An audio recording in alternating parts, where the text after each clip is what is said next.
Join me on this journey through 19th century Paris with help of carefully restored video. The Champs-Élysées was originally built in the 17th century.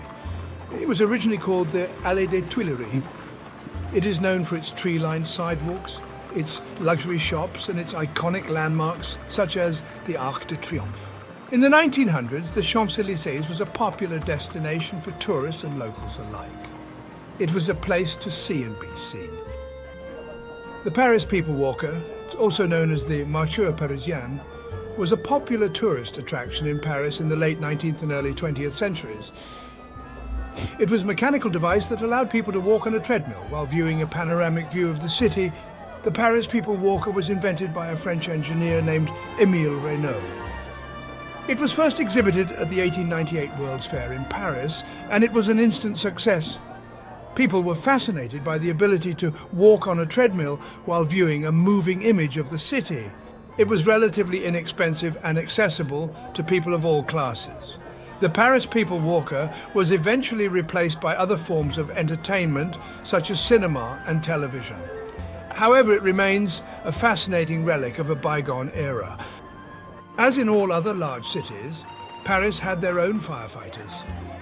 The fire brigade in Paris was founded in 1716 by King Louis XVI. It was originally called the Compagnie des Sapeurs-Pompiers de Paris, and it was made up of volunteer firefighters. At the end of the 19th century, the Paris Fire Brigade had a fleet of 120 fire engines. The Notre Dame Cathedral is considered one of the most iconic historic buildings in Paris. It was completed in 1345, and since then it has been a source of inspiration for artists and writers for centuries. In the 1900s, the Notre Dame Cathedral was undergoing a major restoration project. The project was led by Eugene Viollet-le-Duc, a French architect who is known for his meticulous restoration work.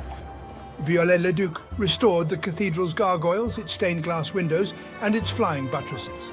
The restoration project was completed in 1908, and the Notre Dame Cathedral was once again a beautiful and majestic building. However, it was not to last. In 2019, the cathedral was severely damaged by a fire. The fire caused extensive damage to the roof and the spire, and it took firefighters several days to extinguish.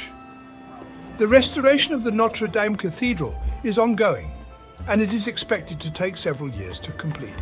However, the cathedral is a symbol of hope and resilience, and it is sure to be restored to its former glory. Here we are, sailing along the River Seine, passing the Eiffel Tower.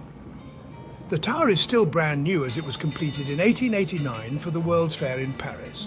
It was originally intended to be a temporary structure, but it was so popular that it was allowed to remain standing. The tower is named after its designer, Gustave Eiffel.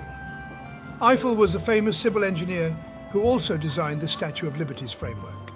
In the past, it has been used for a variety of purposes. It has been used for radio and television broadcasting, and it has even been used as a launch pad for weather balloons. Thank you for joining me on this trip to Old Paris. Please like and subscribe if you enjoyed this video.